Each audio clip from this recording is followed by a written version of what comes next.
Hello, everyone. Good afternoon to this August edition of the Amasa Thought Igniters. My name is Mpho Masego, and I will be hosting today's session. The session could not have happened without the work and support of United Stations. We'd like to say thank you to United Stations, who are also represented on the panel, for being a part of this Amasa Thought Igniters. Welcome on behalf of Amasa Joburg. I'm a part of Amasa Joburg as I represent the board, but we also, are here as the Amasa Joburg committee. And our aim really is to create a platform for us to have some insight and in-depth perspectives on various topics within the advertising and media and marketing industry. And we hope that you're going to get the best out of this session. Today's topic, we'll be discussing all things that relate to the digital audio phenomenon of podcasts. And the provocative question we ask is, did digital kill the radio star? We're going to have an in-depth look into digital streaming in all its forms and manner that it's represented in South Africa. And we'd like to explore what the comparisons are between digital streaming and radio as we know it, broadcast radio. So there'll be a bit of a comparison, and we want to see if there are any tensions. Are there any synergies between the two platforms, which are very much aligned and related? But we want to know from you as the professionals in the industry, do you see them any differently? Do you see them as one thing? Do you see them as a copy and paste of the same thing? And feel free to participate in the discussion from whatever platform that you're viewing this broadcast from. Please post any questions and comments that you may have as the discussion flows nicely. And we will make sure that our panel of guests actually get to answer your questions, or we actually can have make the discussion deeper or have a good debate. I'd like to welcome all listeners and viewers. It's good to be here. Happy Women's Month to all who are in South Africa. My name is Mpho Masego. If you missed it earlier, I am in marketing and I call myself a marketing maverick. Really, it is a bit of an oxymoron, I know, but I'm not in the business of marketing myself. I'm in the business of making sure that marketers, advertisers, and the media get the best understanding of the trends in the industry, and we all make sure that we're giving the best advice to our clients, the people that pay our bills, and we ensure that we're making informed decisions. This conversation is not going to happen without our panel, and I'd like to introduce our panel. On the panel, we've got Chris Borain from United Stations. Like I mentioned earlier, Chris is United Stations is a sponsor. I would really appreciate you being on board on behalf of Amasa. Hi, Chris. Good afternoon. Good afternoon, Paul. Thanks for having me on. Great. We're looking forward to a good discussion with you, Chris. We also have on the panel representing Prime Media Broadcasting, Mohammed Kaji. Hello, Mohammed.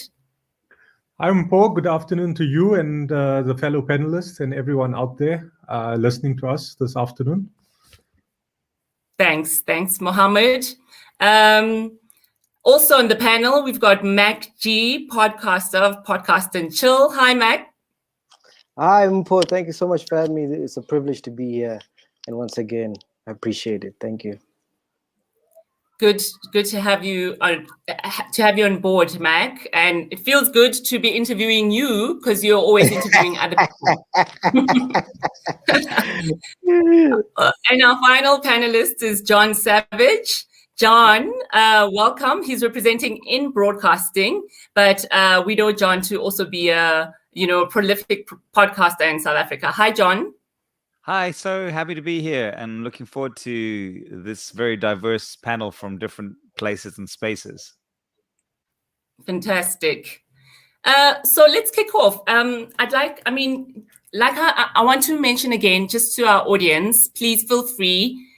If you have any questions, if you have any comments, if you have any burning questions before you've even heard the conversation, put them on in comments. We'll make sure that we have access to them, and I'll make sure that I cover the questions that you have so that this conversation is meaningful.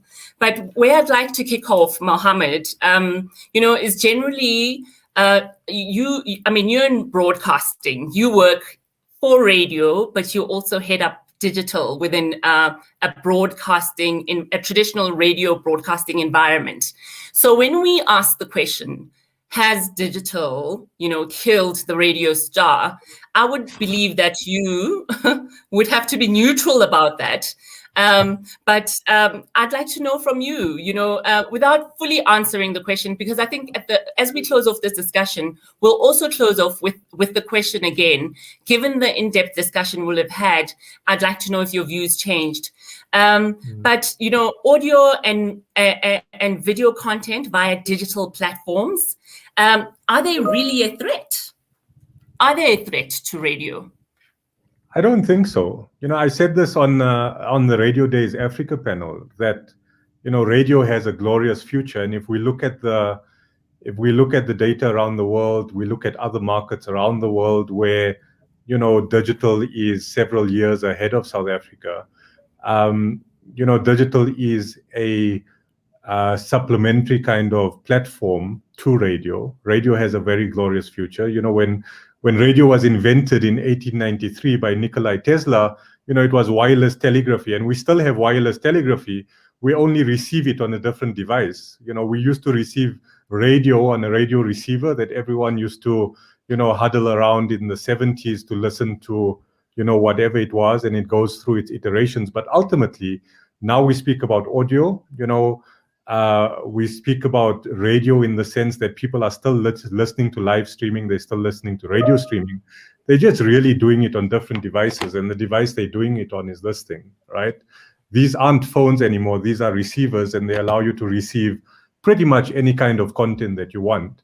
We just need to change our mindset to understand that audience behavior is always going to have a need for audio within the user kind of use case of audio. And there's as much place as there is for live audio and that personal engagement that radio really gives to people, that shared experience, the human connection, the personalities. An automated audio stream isn't going to do that. A on-demand podcast isn't going to do that. The ability for people to engage with presenters that they love. So, radio very much has a glorious future, but alongside that, and here's my neutrality coming in, digital also has a glorious future, and it's really a case of us figuring out how to, create the hybrid models that leverage off each platform's strengths. Okay, and off of the back of that question about creating a hybrid model, John, I'd like to pose this question to you. You've been a leader in this separate audio broadcasting space, which is known as podcasting for some of us. Other people call it something else. I mean, Mac and I think a lot of other podcasters interpret it and represent it differently. I see it as just content. Do you think, what are your feelings, just given the trends, what you've seen over the years, how audio streaming has evolved? Where do we sit now, and what does the future hold for audio streaming? I love this conversation, and thank you for having it. It is such and also I'm very involved still in radio. I run digital radio stations. I'm working with Prime Media on radio projects.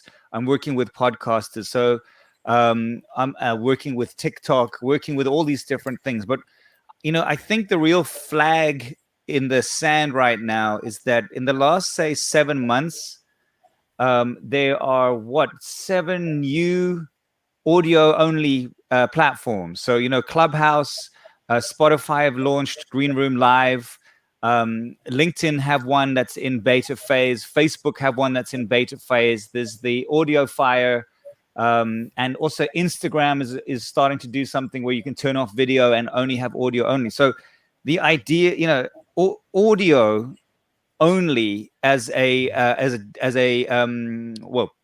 primary platform is growing. I mean, I can't even think of 7 video platforms that have launched in the last 5 years. You know, this is a revolution that's happening, and I kind of think Clubhouse just smashed it and made people remember or recognize the power of the voice. And I think so the whole industry is in a transformative phase in favor of this particular media. I do think, like any industry, it's hard if you've been doing one particular thing really well and suddenly the whole industry is moving. It all comes from the same place. Where you know, Mac's story is amazing because all he ever wanted to do was interview people, and because he wasn't on radio anymore, he did it as a podcast. And so the idea that this medium actually allows everyone to start finding new content is super exciting. So I like playing in all the spaces. I think they all have strengths and weaknesses.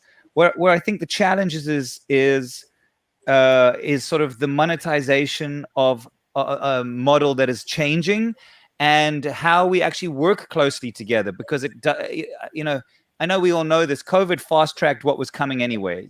So everything that was isn't anymore. And I think, like, I see all the radio guys trying to figure out this digital thing. I see all the digital guys doing their thing. No one's working together in that phase. Everyone's trying to take a piece of the puzzle. But this is the beauty of kind of this audio platform. It's quite open. You can't really own a channel yet. You can't really own a platform yet. You have to play in the water. And for me, that's super exciting. And it has presented a whole lot of new monetization opportunities that I never even thought about before. I just wish the industry worked a bit closer together in figuring that out. Great, thanks. I'm going to get to the monetization conversation, because that's what, you know, it's about the bottom line. That's the bottom line. There's many other factors. And Mac, I'd like to move to you. I mean, you've been in radio, you've been on TV, you're now, you know, running your own, and I see it's not just only a podcast, it's a media company, because you're not working alone. How have you, I'm still in the context of this evolution and the tension between, you know, broadcasting and niche casting, if we can say that. What has been your experience?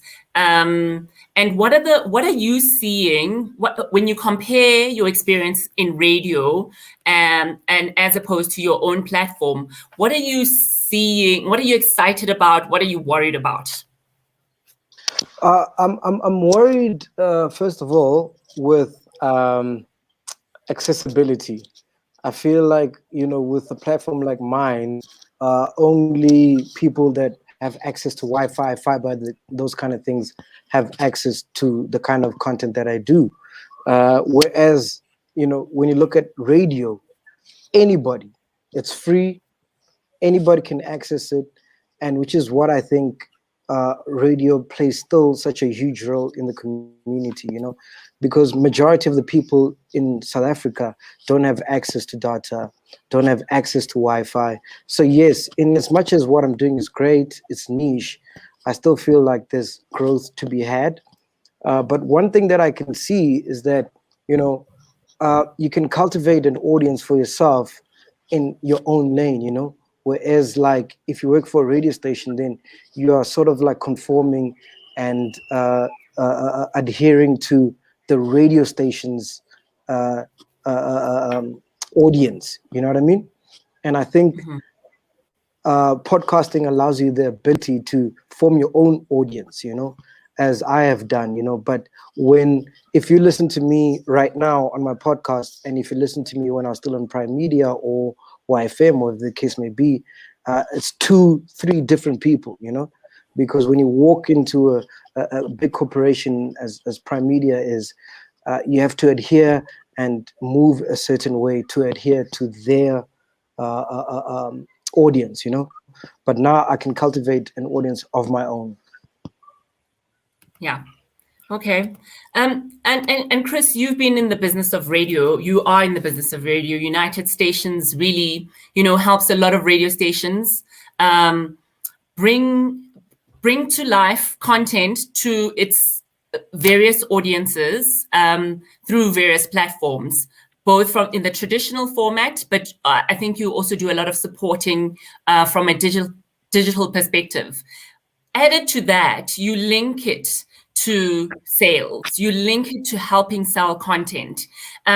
So I think generally, given the comments that Mohammed has given, and I hear Mac on accessibility, there are niche audiences on a digital platform, but how is United Stations working with various content providers, broadcasters, and also from an audio streaming perspective to help, lift up, the service so that it's viable from a business perspective? Paul, thanks very much for that. I mean, I think the critical element in all of this, when you're selling any solution, is you're trying to meet your client's needs and trying to match your client's requirements and their various KPIs with what you can do.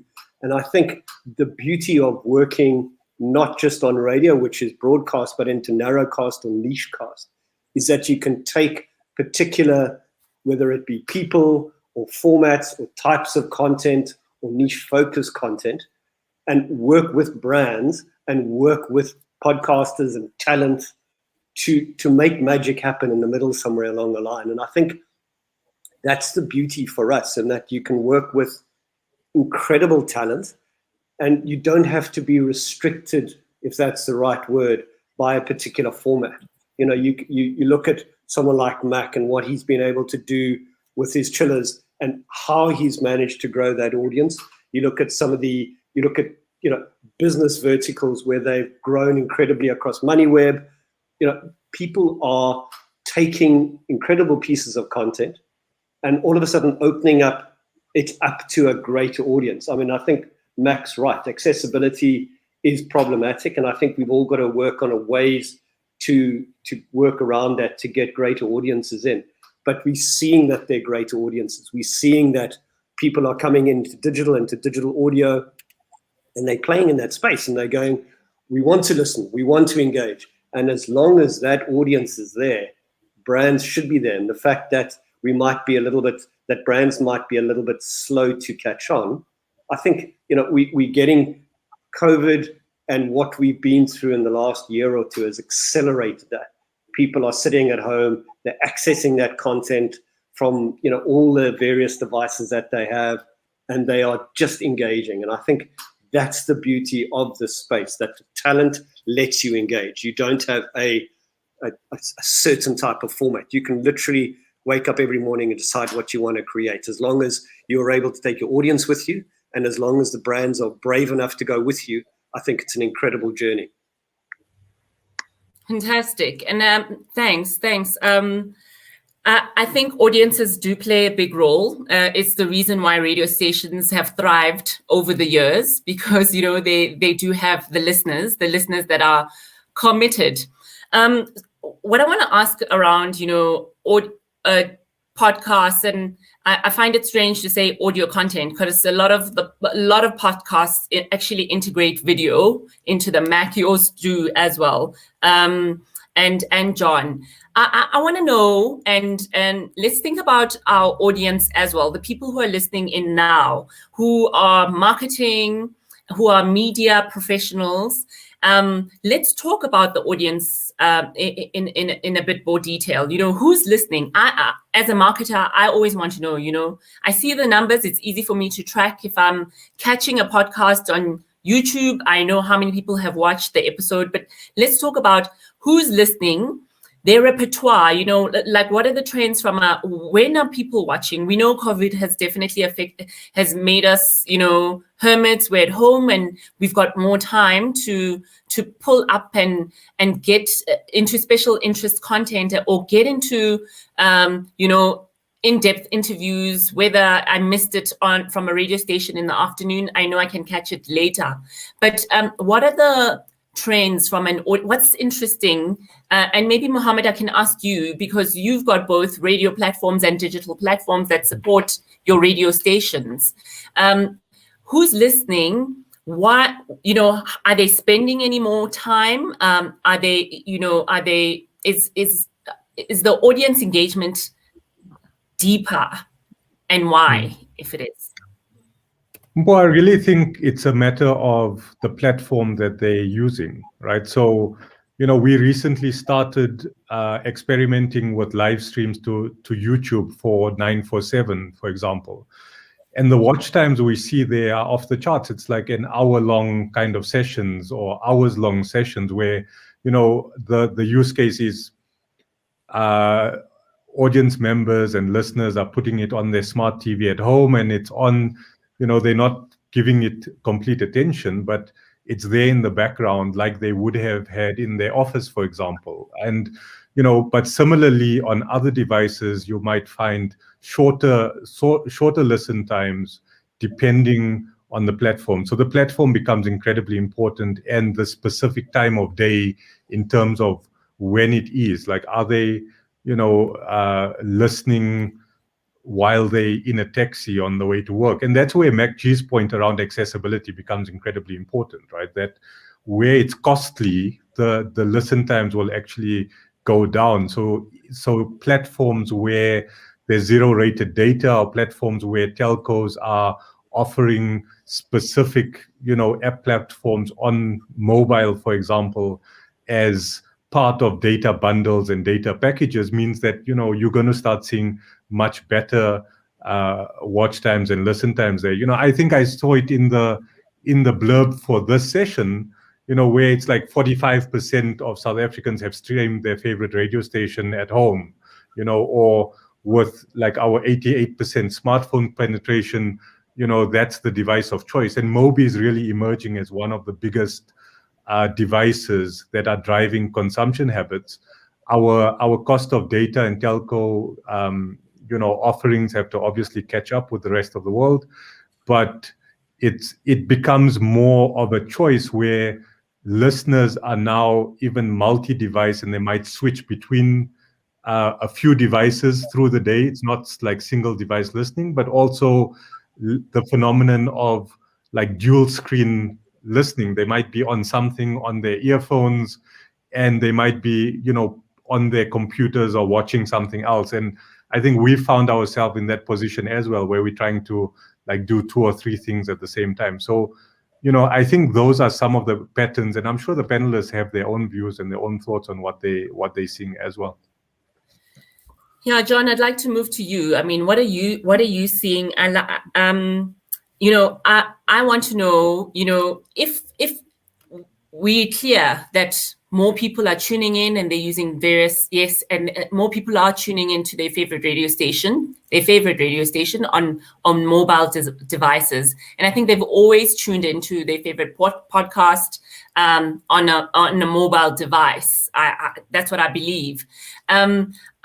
How effective is audience measurement? Because I know that matters for us marketers. It matters for us media professionals. How are we effectively measuring who is listening and for how long they're listening, and so that there's value, for an advertiser or potential advertiser, for this value? And here I'm going to creep into monetization. Yeah, I mean, that's where it gets exciting, I think. There is, back to sort of the initial part of the discussion, there's so much different space in this space to work with. And where radio has its lane of being immediate and perfect to engage, the podcasting space has a slightly different way to engage, because what you see in podcasting is that you might get 100 listens on episode 1, right? But because episode 10 blows up, now another 1,000 people go back to episode 1. It's already a month later, or it's 2 months later. And so, your 100th episode still keeps on loading people back to 1. People explore podcasts. So once you're in the top of the funnel, you get to go back. And so it's creating a lot of cool challenges in that monetization and the measurement space, because I've just done a huge campaign with a very well-known podcaster. Sorry, not you, Mac. And we've just delivered the metrics at the end of the campaign. And 2 weeks later, that same episode is still charting, and it's double what we delivered 2 weeks ago. So it kind of requires a different thinking about the audience metric. And to me, that's very exciting. And so sort of immediate metrics are less important than compounding metrics. Then the interesting thing about audio, I mean, I'm also running digital radio stations.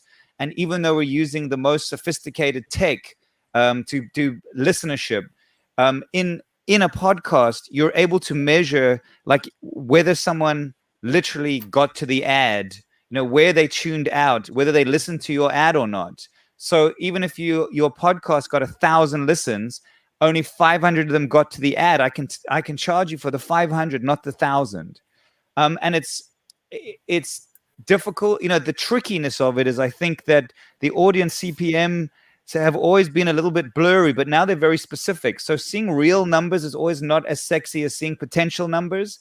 And podcast is trading on real numbers. So the challenge in the industry is, how do we bring, brands need to, it's not everyone on this panel are working very hard in this space, but the real challenge is bringing in brands to play in this space so that we can work with real metrics and sort of change the dynamic of historically how these things have kind of been measured broadly into something more specific. An example being to sort of Chris's niche model, that what is 1,000 listeners who specifically listen to your ad, who are in the target demographic, who are interested in your product, who are probably going to buy your product worth, versus 1 million people hearing your ad potentially. And that's where we're sort of the game that we're all trying to figure out. And what steps, Chris, is United Stations taking? I mean, it is interesting. Yeah, there's definitely, there is tension, and for marketers, and we're the advertisers. For us, it's like, give me numbers. I want mass. I want reach. Give me reach, and the more people I reach at the right time when they're about to make the purchase decision matters to me as a marketer. What steps is United Stations taking, around those tough conversations that you find yourselves having with clients and industry, with the industry around the numbers? I think it's not just United Stations. So it's everybody who started out in the digital space. And I think the risk that the game that we don't want to get into, is the game where numbers were everything. Because then we get into the same old argument that all the newspapers, when they had their websites and they came out and it was all about unique browsers and page impressions, and you had a click-through rate of 0.0, whatever the hell it is, because that ended up being meaningless. What we've got here, to John's point again, is you've got 1,000 people potentially who are passionate about your topic, who are definitely interested in your topic. And when they choose to download a podcast, they choose to download a particular topic, you want that audience. As a marketer, I would much rather have that audience than 1 million people who might, to Mohammed's point about, yes, you're streaming in the background and you've got radio in the background. Here you've got actual people that because you can see when they come in, you can see how long they're listening for, and you can see when they get out. It's an important conversation to have in agencies and with brands to go, guys, it's not just about the 1 million people. Although 1 million people, with some of the numbers that Mac is getting, you can see it. Those are brilliant people to get, but they're engaged people. You want to get people engaged in your brand, because those people will help ultimately the clients who want guys walking into their store and buying their product. And I'd rather have 1,000 of those people than 1 million people who might not, or 100,000 people who might not.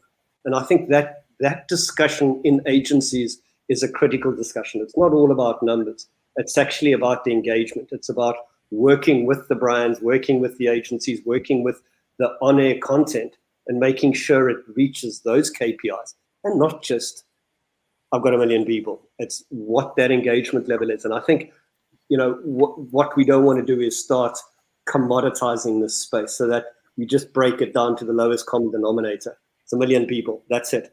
That's not the relevancy here. You've got the right people listening to the right content. And if I was a brand, if I was an agency, I'd be jumping all over that because it's so important. We have some comments. Thanks, Chris. Have a comment says, I listen to MacG while still at work and finish it off when I get home. So here's just an idea of how the listening repertoire just differs. There's also a question, I think it's a general question, just around accessibility, saying, what do we think of a solution to accessibility of 0 rating platforms? So people actually get access to your content, your digital or your streaming content, but not at a fee. I think, Mohammed, you touched on it, to say there's lots of conversations that still need to be had with our mobile network operators to ensure that, we get to that space where we increase accessibility. But it's thanks, Piwe, for that comment. Mac, I'd like to just get into this conversation about how you, given your content and the format that you have for your podcast, how have you carved a niche for yourself, or a space for yourself to make sure that you're doing the content, you're killing it when it comes to content, you're doing the content you love, but you're also creating a platform or a space where it's a good space for an advertiser, or a good space for you to also make money.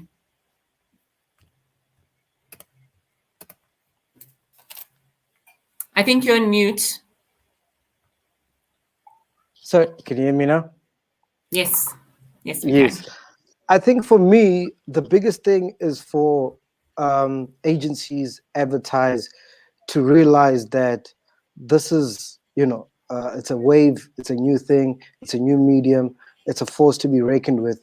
And once we get the approval, the stamp of, this is dope, we behind it, and we support it, that's when the medium itself can grow. Because it makes no sense, I'm not a millionaire, right? But it makes no sense to have the numbers that I have and not be a millionaire, because if that was a radio station getting those numbers, they'd be killing it off the charts, from advertisers all over. So I think it's about agencies, like Chris, people like John Savage, rallying behind what we're doing.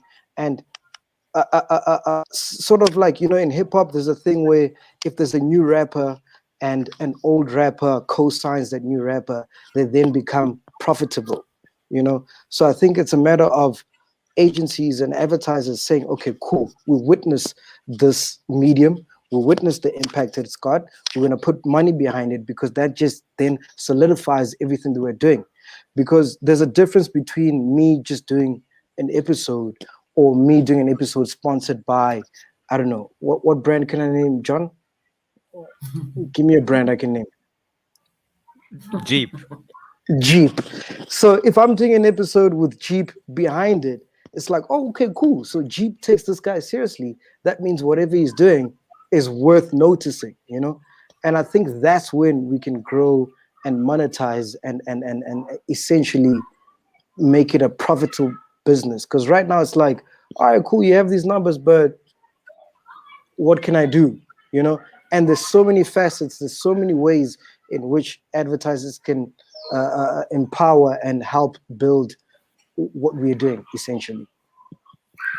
Yeah, and I think it's a case of, we work with what we work with because it's what we know, and there's a bit of work to be done, I think, for the industry in actually, we don't have the time, but in actually getting to know what's hot and what's not to our consumers, to the people that we're targeting as marketers. Mohammed, I think you sit in you sit in the butter here when it comes to, you know, Prime Media, because Prime Media is already a known broadcaster. So, you know, any media buyer, any media planner knows Prime Media. And yet you also have, you know, as the head of digital for Prime Media, you have the job to monetize on digital platforms. How are you you know, navigating that, and how are you getting that right? I think it's easier for you than independence. Absolutely. I think the scale of Prime Media broadcasting and the reach that we have allows us to do some unique things in the industry. And it also allows us to kind of try to figure out some of these challenges that content creators are having because of our scale and the sales machine that we have and the client base that we have and all of that, right? So, you know, the point I wanted to make to what Chris said is that, yeah, you know, if you got 1 million at the top of the funnel, and then you also have the niche, and you have the sales muscle to be able to monetize either your digital content, which is niche, or your kind of mass reach and regular audience, then you're in the game, and that's where the big broadcasters are, like Prime Media Broadcasting, for example, right? So monetization for us isn't just a factor of ourselves, but it's also a factor of the content creators, who we're going to see, in my view, many more content creators that do what MacG is doing, in the sense of building out their own audiences, you know, doing their own content, trying to monetize their own content. But really, you know, and myself and MacG have had this conversation, that the challenge that content creators have is they don't have the relationships and the muscle and the sales force that can monetize it for them on a phone call, right? What Mac would have to do to monetize something is he'll have to go knock on doors or knock down doors, trying to make his business case, try to say, well, actually, you know, you're going to reach 1 million people with 1 million views, and it's going to be over time, and it's worth your while, right? But with us, it's 1 million every day, right? It's 1 million over the period of time that people are listening to us and tuning into us, right? It's not 1 million built up over a period of time on specific content that goes viral. But there's a huge place for content creators in the future, and where content creators are in specific niches, where they building up their audiences, where they doing episodic and thematic content, where they doing that content either in, you know, whichever category people want to listen to, then the big broadcasters have a pool of people that they can have as part of our network to provide that full suite of offering to clients. I got a question, Mohammed. I got a question, right? When Prime Media started, right? Obviously, it was a brand that nobody knew, like most brands, how they start. How did it become credible to get the network that you have right now? What steps were taken? Look, I think that with media brands, it's built over consistency, and that's why with podcasting, and you know this, right? With your YouTube page, and how your YouTube page has seen the amazing growth that it's seen over the last couple of years. It's really about consistency, that people know that it's episodic, it's thematic, they're getting new content every day or every week. They understand that there's consistency in terms of the content. With broadcasters, it's the same, right? With broadcasters, there's specific constraints and frameworks and broadcasting rules that we have to abide by, but it's built over time. They brands that are built over decades, not over years or days or months, right? Fantastic. Chris wants to I had a whole weigh in. bunch of other points, but I'll stop here and maybe poke a few other questions into the fire, so that we can start having a bit of a debate here. Yeah, we're gonna get to the. I think you make a good point about content creation and content. We'll get to content, because I think also content is a significant part of broadcasting and streaming services. Chris, you wanted to weigh in? I wanted to just weigh in a little bit on to agree with both Mohammed and with Mac. because I mean, Prime Media has been around for a long time, but they had incredibly passionate people who took it out in the beginning, and I think that's what Mac and people like Mac need, is guys who will look at the opportunities that exist out there and go, here's something that we can really believe in. Here's something that we can work with. Here's how we can work it together, put it with our existing assets, whatever that looks like. But actually going out and selling it and believing in it with that passion that, built up Prime Medias and built up the Media Marks and built up the United Stations of the world. And it's not just about radio anymore. It's about, we're an audio company.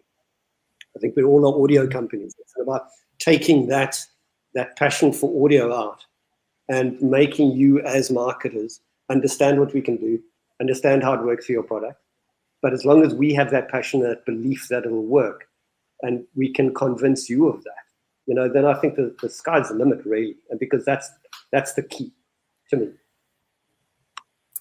John, I just want to thanks, Chris. John, I want to ask a question around the star presenter popularity. I mean, when we talk about what makes Prime Media Broadcasting or SABC radio stations as hot and happening as they are, when we talk about just broadcasting it in its entirety, I think personalities play a big role. On-air personalities, presenters play a big role. How much of a role and how important is that star quality personality in the audio streaming environment, especially given the trends that we've seen, where we've had, radio personalities who've had good pull factor, even, start their own podcasting platforms. How important is this? What role does star quality play? I'm so passionate about this question, but I'll probably get myself into hot water. And I've also seen a question come in that's kind of related. And it is such a, I am a passionate radio person. I came into, I always wanted to be on radio. I fought to get on radio. I was on 5 for many years. I was gutted when I was dropped off of 5. I begged Prime Media to bring me on. And the reason that I was let go from 5, interesting to what Mac was saying earlier, was that they said, the official thing that they said was, I've managed to grow a massive community of fans within the 5FM, because I was let off the chain. So sort of like in the same way that it was a podcast, that I got to choose my playlist and create a niche inside 5FM. And I was told that I'd grown this like bulging niche on 5FM who loved this thing that we were doing, and it showed that there was a need for it. However, the radio station had to decide whether A, they wanted to focus on growing their core audience, or if they wanted to start like having niche audiences within the audience. And I didn't make financial sense to them. So I immediately got into my own lane and started to what Mac is doing, and what Mac did as well, is like creating your own space in that thing. And even at that time, I'm saying this with love and respect, to everyone on the panel and everyone out there. So passionate am I about the role of the presenter. And if you really look at great the radio presenters around the world have pushed the envelope and changed the world. In South Africa, I did feel we've had a shortage of these really cutting edge presenters who were pushing the boundary. It became very safe. And I think the podcasting world it's like now I can find that stuff and people are doing it. It's why I'm such a big fan of Mac, is because he's out there doing it. It's not everyone's cup of tea. It's on the cutting edge, but I love that there's something on the cutting edge. And what it's able to do, or at least is what it's able to show. What I thought would happen in the radio industry is that there would be some sort of push and pull, or these podcasts would be picked up and put onto radio, but it's kind of stayed in their own little lanes. And someone has put in the chat, in the question, something about cancel culture, and the problem with sort of working with Mac, for example, is he might say something that offends anyone. The opposite of that is Mac is successful because he's talking culture to culture. He's talking the language of culture. in a way that no one else is doing it. That's why, in 2 months, his viewership has doubled. He's just passed 1 million on one episode. And the thing is snowballing, and you can criticize him, and you can be, and you have to be cautious, but he's talking to your audience in a way that no one else is. Now, this is the one thing I think is interesting about the competition, about the conversation, is that we're all selling audiences, right? That is actually what we're selling. And Prime Media know their audience so well. It's why they do so well. They know who they are, what they are. They know what the brands want. They find a nice balance. Now, Mac has the audience that a lot of people wish they could speak to in scale as well. He is the tip of the spear. And the question is, right, how are the brands going to engage with that audience in a place where they feel safe, and that they can get that message across? And that's what is very exciting about it. And I think that's what, to answer your question in a big roundabout way, these podcasters out on their own little islands who aren't working together at all are able to create these niche audiences, which the industry or radio can learn from and bring into the, start bringing into the fold. And I think that's how an industry be made. Yeah, and I think, podcasters have kind of niche for themselves. You are covering content that you're passionate about, that your audiences are passionate about, and you're doing it in a way that feels right and feels very natural and unregulated. I think the point about cancel culture, I like this point where the person, sorry, I can't see who it is, says people are scared of touching the unregulated space, and podcasts are seen as unregulated spaces. Are they unregulated? Do you guys do you not need to go to the BCCSA? Do you? I'm now talking about what happens when I feel offended by something that a podcaster says. Is it an unregulated? Is it true that podcasts are unregulated spaces? Can I jump in quickly? I know I'm speaking a lot. It is unregulated. What is interesting, though, and this is why this discussion is super interesting. Mac's a prime example.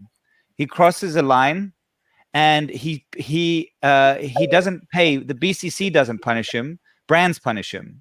So he's building the fine line, and Mac is an amazing example who has crossed lines, upset everyone, and been cancelled, but has changed behavior in a dramatic way from having, from upsetting the LGBT plus community, doing the big LGBT plus podcast in the country on his network, and being really turned that audience around. But the real question is, it is completely unregulated. But you are still at the behest of how do we find balance of where brands feel safe coming in with you, and that's what that's why podcasters have to be aware of self-regulation. Sorry, sure, just I think your audience is going to be the people that regulate you, because if you step out of line, and people, radio stations are regulated, it costs to give them licenses. The BCCA is set up to regulate content and things like that. But for someone like a Mac or a podcaster who comes in, if you step out of line, your audience will regulate you really quickly. And the brands and agencies or the brands that you've taken along with you will regulate you very quickly as well. I mean, they can cut you off overnight. So I think, it's always going to be a fine line for a content producer to make sure that he's on the cutting edge, but that he's not annoying too many people and stepping out of line, because then he's not going to make it through to the end of the month and the end of next month, because he's going to have lost all that audience and all those brands. And I think that's a good market to be in, self-regulated rather than here are the terms and conditions of broadcast. Leave it up to the consumer to decide who they want to listen to. Absolutely. And I think, in this world we live in, even for brands are not, they are being regulated by their customers. You are told exactly, if you step off the line, you are told now, and if your ad or your communication is out of point or, offensive, you get told and you do something about it, or you will see Twitter storms and all sorts of storms take place. Mac, you wanted to weigh in on this? Yeah, I wanted to just add that as a podcaster, our main objective is to cater and deliver for our audience, right? Whereas I feel radio, it's the other way around. We work to deliver for the client, you know. So if a client has spent X amount on this insert or a feature that we're going to do, the main aim is to please the client. Whereas in podcasting, our main aim is to please the audience, and then it's about finding whatever client we can attach and bring on board with what we're doing. So we don't cater to please the client. It's more of pleasing the audience, because at the end of the day, without the audience, you don't have those numbers. Sure. And this touches on the question from Mark Buerta for you, Mohammed, that he asks, do you feel that agencies are geared to deal with digital audio? And I think Mac has just highlighted a nice difference, or, you know, how he feels, you know, what the difference would be between radio and podcasting or audio streaming. Are agencies geared? Are the people who make the decision on behalf of the client geared for this? The answer is no. Very often the agencies are very geared on reach. So that's what Chris was saying, you know, look at the niche rather than the million, right? But I think it's changing in the sense that clients are asking for more kind of multi-platform campaigns or campaigns that are not only your generic spot ads that are on radio. And, you know, we're seeing that much more. And I think we kind of a leader in that space as well, in being able to come up with really kind of creative multi-platform campaigns that are able to deliver what clients are expecting, which is not just the generics. They want, you know, the generics, but they also want the podcast series. They also want the display ads. They also want the access onto socials and all of that. And that's really where I think, again, the big media companies have a huge role to play in terms of being able to share some of that pie with content creators, with influencers, and so on, because it's what clients want. And the options really are, do you build it yourself, or do you start opening up the network of people that are being, you know, looked at as part of multi-platform campaigns of the future. And that's very much where things are going to head in the next few years, if not already heading in that space, right? That I think content creators and who are consistent and have built up their audiences become very valuable in that space. The social media reach and followers and so on that are built up either by media companies in terms of our own brands, but also, you know, influencers becomes very important. And then the creativity of a team to be able to weave all of that together and to be able to deliver it in a way where a client is really happy with it is also incredibly tricky, and takes like really key people to be able to make sure that, you know, those things like, you know, an EBSA Money Show with its podcast campaigns and all that kind of stuff becomes a reality, you know. Chris, how's United Stations helping agencies with this challenge? I know you had a comment. You can add your comment. I did have a comment in there. Just are agencies geared up for this? And I think it's one of the things that when we go out trying to sell this is trying to understand who and where in the agency you go to, because it's digital, but it's audio. So traditionally, audio would always have been above the line, but now it's a digital campaign. You have different metrics and you have a different understanding. And so you almost need to speak to a different target market within the audience to try and convince them. But that's where the trick is, but that's also where the magic is. And I think from my experience in working with agencies, a lot of the time you don't have that ideal mix in an agency. So it's still very siloed to a degree, where the agency is very TV, it's radio, it's outdoor, it's very traditional, above the line focused.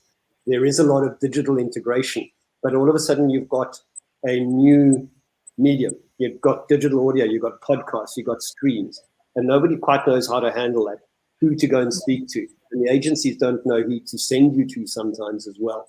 But I think that's a matter of, the more you engage with agencies, the more you go out, the more you take people with you, the more you speak about digital audio, the more you offer them integrated campaigns, the more agencies will then find out who the right people are and find out that it does work. And to Mohammed's point, I mean, everything, we are now media, we're a media company. We're not just radio. So we've got all the elements of social. We've got all the elements of digital. We've got all the elements of digital audio and radio. So it makes the media companies that are sitting on, the traditional media companies that are sitting on here tremendously powerful. And that's how that's where we stand out as opposed to just a straightforward digital company. Fantastic, thanks. I think this is a good segue into, just content and the type of content that works. How and John and Mac, I'm gonna focus on you now. On audio stream, are there different formats of podcasting, or is podcasting just about interviews? What works in South Africa?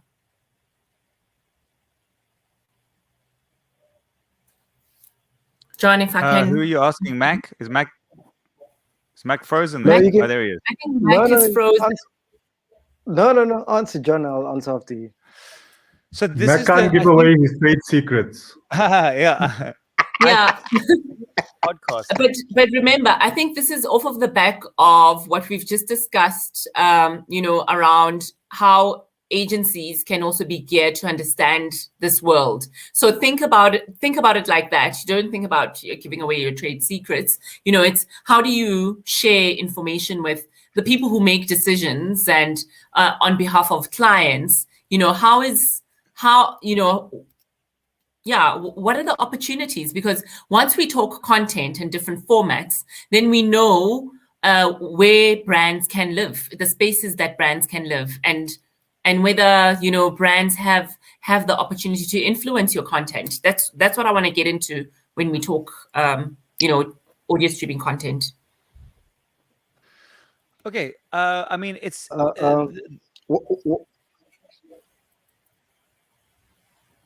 go, Mac. Sorry, do you go ahead? I think Mac, you're having a network. Your network is a bit slow. There's a bit of a lag. John, can I ask you to go first, and then hopefully your network will improve, Mac, and then you'll follow. Okay, so I think the question is great. What kind of content is working? And we're working in so many different directions. The beauty of, I think, of this podcasting arena is it's highlighting opportunities no one knew was there. So like, if you have a very big audience, maybe a bank is your client, but maybe one specific product of that bank works for a very specific audience. And the thing that works in podcasting so far, because it's still relative. I mean, I've only been in podcasting for 11 years, but it's still relatively new in the space. But the passion is a key still. Like those people who go like, I'm going to build a business in podcasting, they often fail, except in the business space. There's a lot of great podcasts in the business space. Specifically, it's niche. It's actually the best part of this industry because people know what they're getting. It's a much safer audience. It's nice to find. So the business podcast is the safest and easiest place for brands to play in, and are seeing nice returns there. But the beauty is that you're finding new opportunities or new audiences you didn't even know were there. And my analogy is like I'm working very closely with TikTok on a project, and TikTok said, look, the problem with TikTok is everything is preferential based. So if you watch cats and guitars, that's all you get. And TikTok can't tell you if like science videos are going to work because they're completely focused on preferential. So how do you feed something into the algorithm? And I think this is the beauty of podcasting, whereas radio is like knows what it is. Podcasting is finding new things because they started out of passion. One of the most famous podcast in the world is called My Dad Wrote a Porno. I mean, and that has been massively commercially viable, massively internationally, because some guys found when their dad was a teenager, he wrote a sex story, and they read episodes of it on the podcast. It's become an empire, that business. Who knew? Nobody. And Mac is doing what he's doing out of passion. He's passionate about interviews, and you're finding in the podcast space that the people who follow their passions are finding audiences that no one even knew were opportunities. Now, once those audiences create traction, they now become brand friendly. Who are the brands that really want to speak to this fishing audience who like this particular thing? That for me is very exciting, is that there are no rules in what is working. And as the audio platforms like Clubhouse have shown, there's still a whole new plethora of opportunities for example, news. The way news works in a Clubhouse or a green room or a live audio platform is totally different to how it works on the radio station. And inside that are lots of new opportunities. Thanks. Thanks, John. Malcolm Gladwell, and he's been doing podcasts. He's got his revisionist history series that he's run for a while. Came out with, they do a daily news show now that they launched, I think it was last week, because they see that there's an opportunity in there to tell people relevant news, that engages with people. So to John's point, there is no topic that's not relevant here.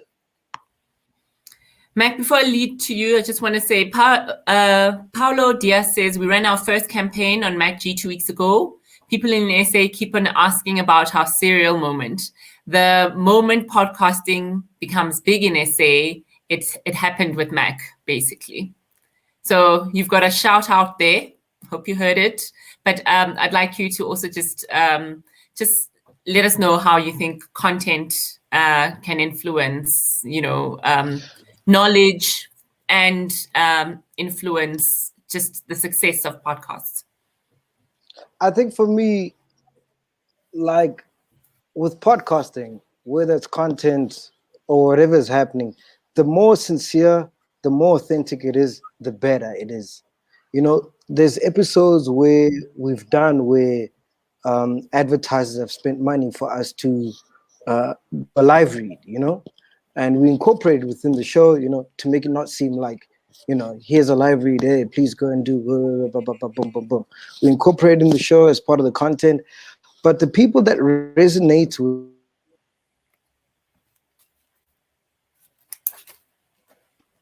Oh man, as he's on the gold. As We he had gets about to the 4 gold. live reads in the episode. Mac, can you hear us? Sorry, what? Sorry, we're losing you, Mac. We lost you at Resonate. The people, we lost you at Resonate. Can you hear me now? Yes. Can you hear me now? Yes.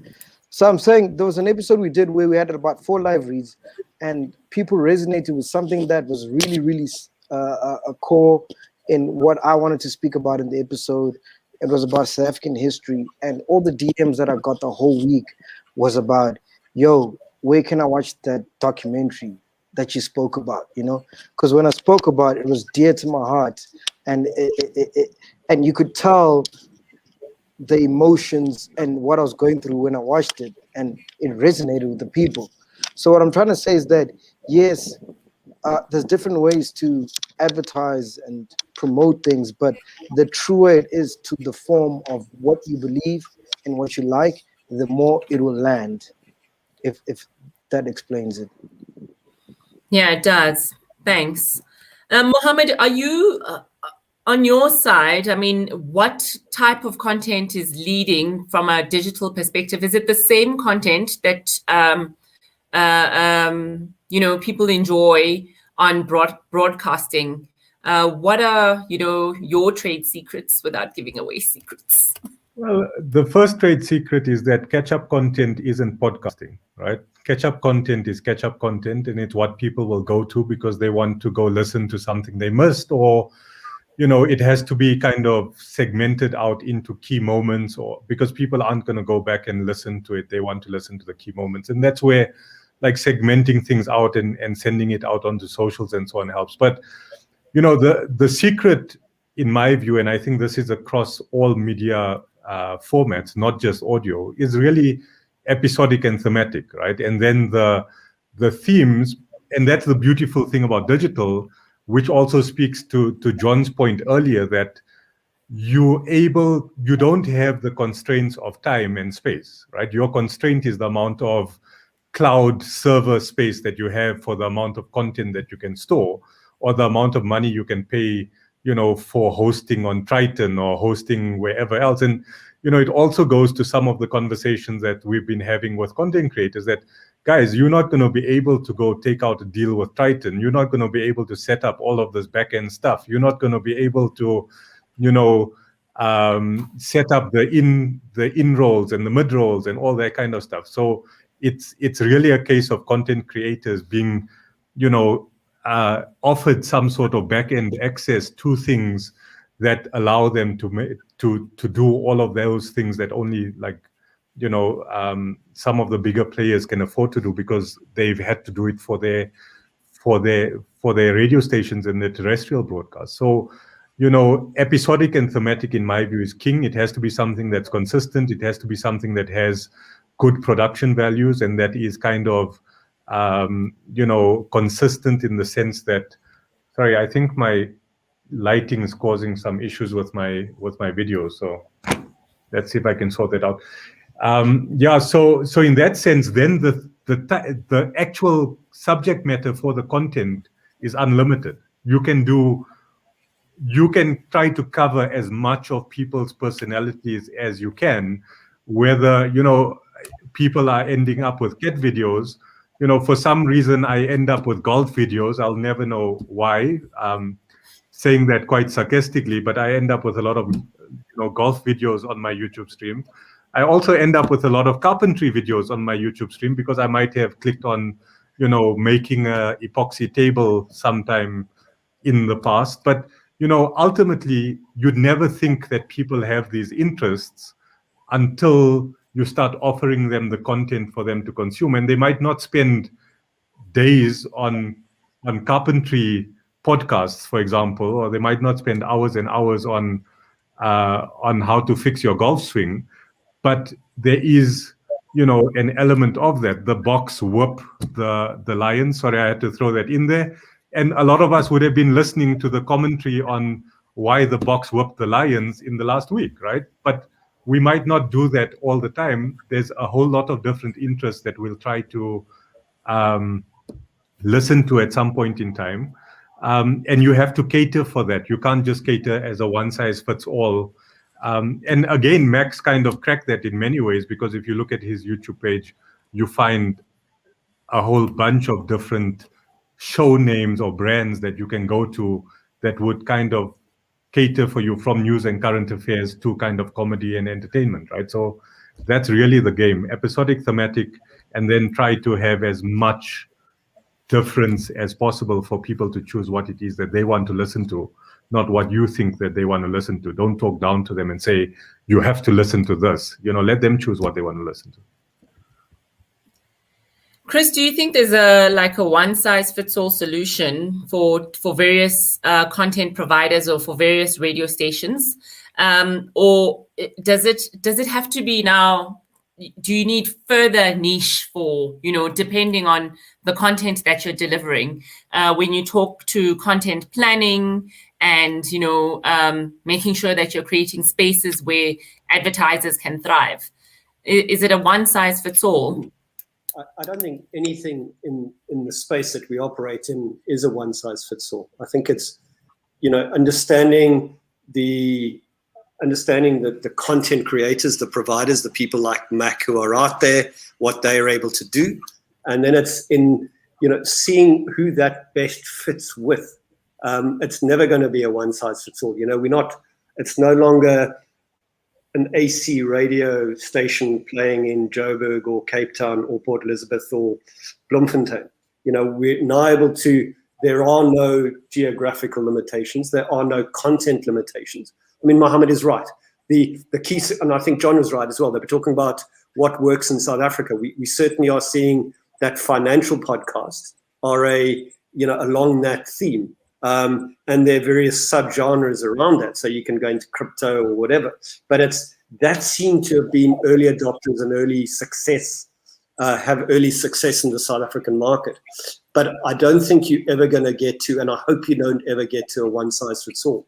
I think having people on the cutting edge like a Mac, who are pushing the boundaries all the time in terms of audience development and content creation, and the ability to then go to agencies and brands and see how you can work together, just pushes that out even more. And I think the more we do that, the better our audio space will become, because some of the guys would, somebody who comes up might want to go back into radio. They might want to create their brands there. And this gives them the opportunity to hone their craft to do that. But where we are at the moment is you've got the ability for up-and-coming guys to create their own channels, like Mac has done, to monetize it, hopefully, and to work with brands, but each in their own particular vertical. And I'd hate to say that we're going to get into a space where it's one size fits all, because I think then, we've gone counter to everything that digital podcasting, digital audio stands for. It's the ability to be out on the outlier and create great content. Great. Thanks, guys. I think this has been a fantastic conversation, and we do need to wrap it up. But so we really have come to the final segment of our conversation. If you have, to the guys listening, if you have any further questions, please pop them in before we wrap up. But I'd like to, get your comments, just given what we've spoken about. And I mean, and it's been quite a lot that we've spoken about. Let's get back to the question. Has digital killed the radio star? John, if you can, please wrap up the conversation by answering that question, and I'll move to each one of you. I'm going to start off with you. I don't buy the premise of that. I think that it's a very dynamic space. Before, there was just radio in this space, and they've owned that market for the longest time. And right now we're in a massive, and like I said, podcasts have been around for 11 years. It's only now they're starting to really catch fire. People are seeing the value in them, and this is really how industries move. Is like the issue in podcasting is not the talent, it's not the audiences, it's not the potential, it's the value. Podcasts don't have commercial value yet. Radio has commercial value, and again, even these audio platforms like Clubhouse. I mean, some of the experiences I've had on there are some of the greatest radio I've ever heard. So I don't think it's one or the other. I think it has definitely changed, or it's busy changing. Or I think it's forcing radio to sort of come to terms with a revolution. And I think there's a middle place where we're going to put together, and we don't all have to be like podcast versus radio, wada. And we don't all have to sort of claim our space. I think that's the beauty of this space, is that it's very hard to own podcasting. You can't. And I think that's why there's space for it. There's people love radio, people love podcasting, people love Clubhouse, people love YouTube. I hop from one to the other. And I've got one in the background. I'm watching another one. I'm playing a game on my phone. And I think the reality is, to one thing, we like what we like. And wherever there is something we like, that's where we go. I don't think they're, I think in the literal sense, the rock star radio guys it's not happening so much. It's now Mac is a rock star podcaster. There's no one who can touch him. But there's space in all of that. It just means what you do in radio to have the same effect. What can happen in a different audio platform? And the fun part about that is that this creates more opportunities for brands to play in. And that's really for me, where I see this happening. And sorry, I feel like I'm talking too long. Even when I was in Clubhouse right at the beginning and seeing its exponential growth, I never got attached to it, because I realized, okay, the next Clubhouse is just around the corner. This is something that is currently evolving. You can't ignore it. But the way things are not the way things have been. Sure. And before I move on to Chris, Chris, I'm going to move to you on the same question. I just want to read a comment from Tanya Belcher, who says the most attractive thing with podcasts is that content reflects the personalities of the podcasters. How do you make sure content stays authentic to your audience without being controlled about attracting brands? You know, do you reject advertisers or do you comply with advertisers? I think you find the right advertisers to work with the right brands is the key there. You know, if you're gonna have a brand that wants to attract itself to somebody like a Mac, and then all of a sudden halfway through starts dictating content to him, they've missed the boat completely. Then they're the wrong brand to have brought on board. I don't know if that is a question, or I'm just answering another one on the comment. But has digital killed the radio star? I don't think so. I think what we've got is we are all, you know, we are now playing in an audio space. And I think that there are various iterations of that audio. So whether it's streamed, whether it's radio, whether it's podcast, whether it's catch up, we've got the ability to create new types of content and attract different types of audiences and work synergistically with all of them. You know, as audio, we then need to work with other media types, with TV, with digital, with outdoor, with, you know, whatever. I think as a whole, we're in an exciting audio space. And I don't think digital audio has killed radio. I think digital audio is opening up new possibilities for radio, for content creators into radio, and for radio to work with brands, you know, looking back and looking forward, and work with different brands there. Yeah, great. Yeah, I think I tend to agree to that point. Mac, do you want to weigh in on this? Yeah, before I answer, what do you think? Do you think digital has killed the radio star? I think a lot of radio stars are running to digital. Yeah, those are the ones that are fired. Yeah. You've been reading Twitter too much, Matt. You would have seen what the guys are doing this morning. That's what I'm seeing, you know. On a serious note, for me, I think okay, I'll use a DJ background because I'm a DJ, right? It reminds me of Fresh and Euphonic, you know, where I think both mediums have an existence to live parallel with each other, right?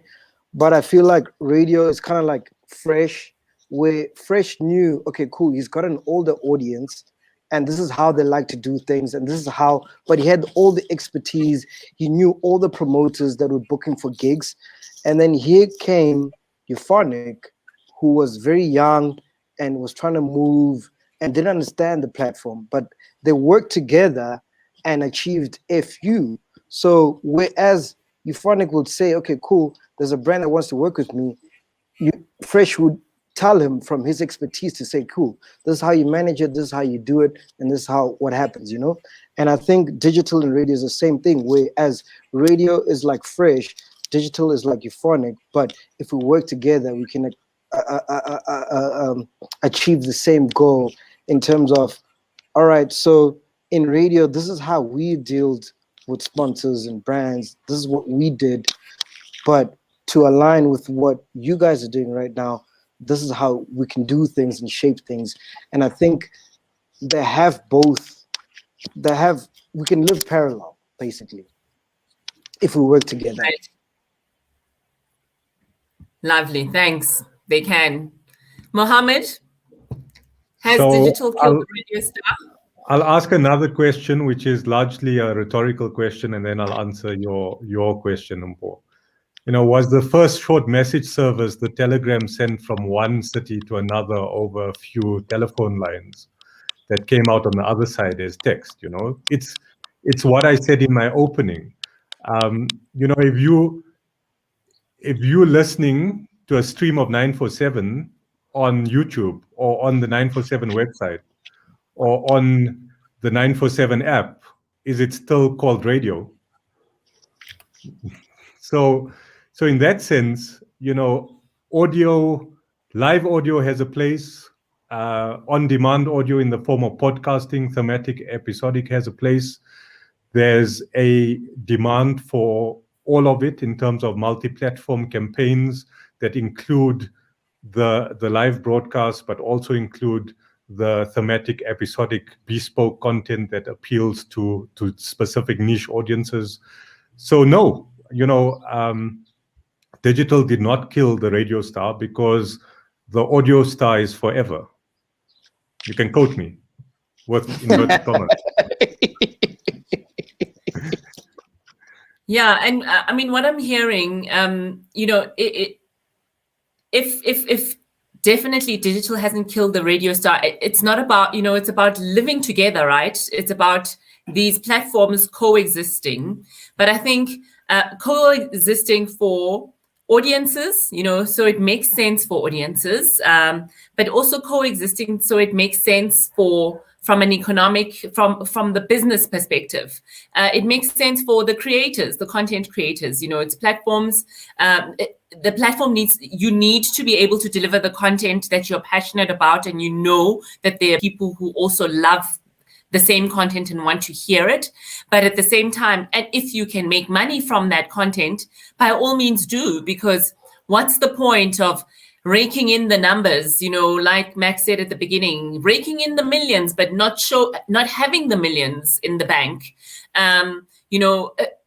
I do think it's a job. It's work. It might be fun work to do, but it needs to reap rewards. So I get a sense that there's definitely maybe some work and collaboration that needs to happen between audio stream content service providers, sales agencies like yourselves, United Stations, and working with agencies and also working closer with clients, like it used to be done in the good old radio days. Your trade shows, and you get together with a client, you explain what it is that you do, because clients don't have the time to listen to every single podcast. In fact, I'm not even the target market for half the stuff that's out there.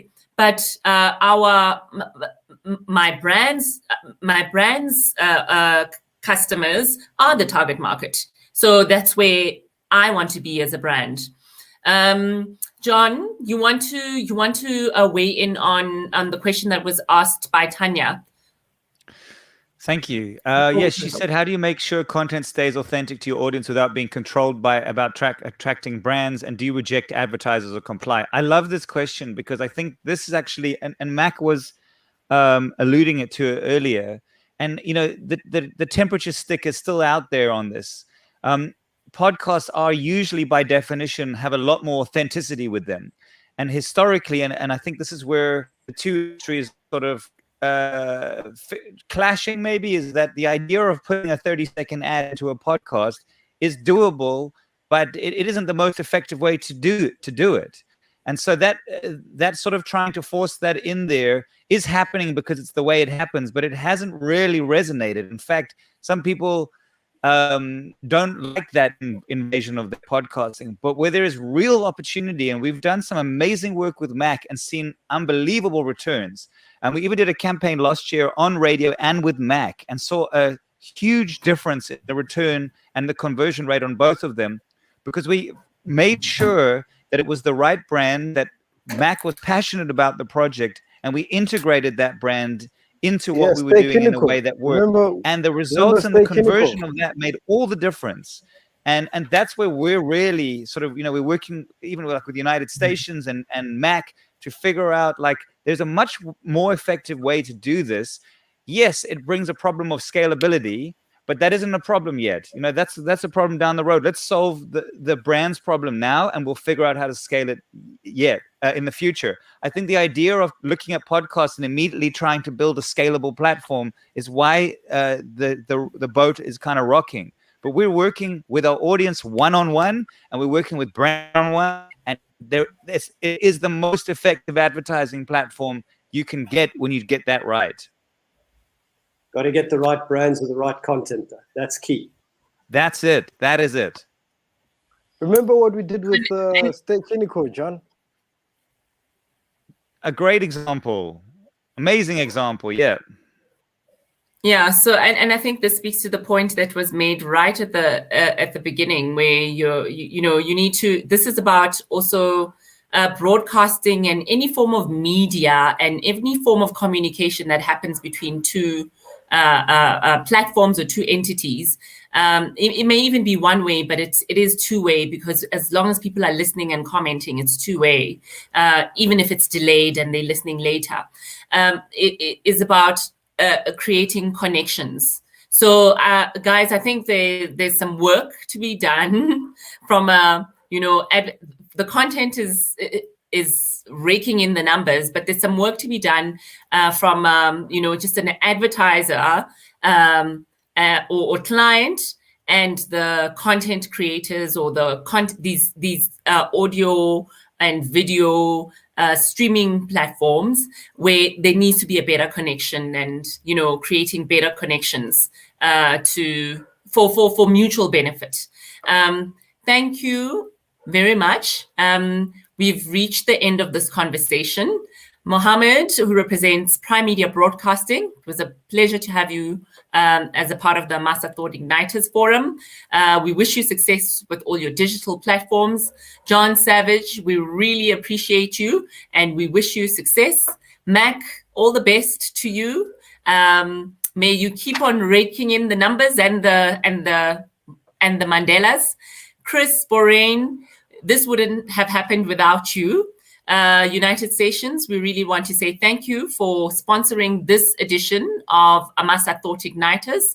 We are going to have, and thank you definitely to you, the ones I can't see, the listeners and the audience who was with us and walked this journey with us today. Really appreciate it. We hope to see you at the next Amasa Thought Igniters Forum. Look out on our social media platforms. We'll send more communication.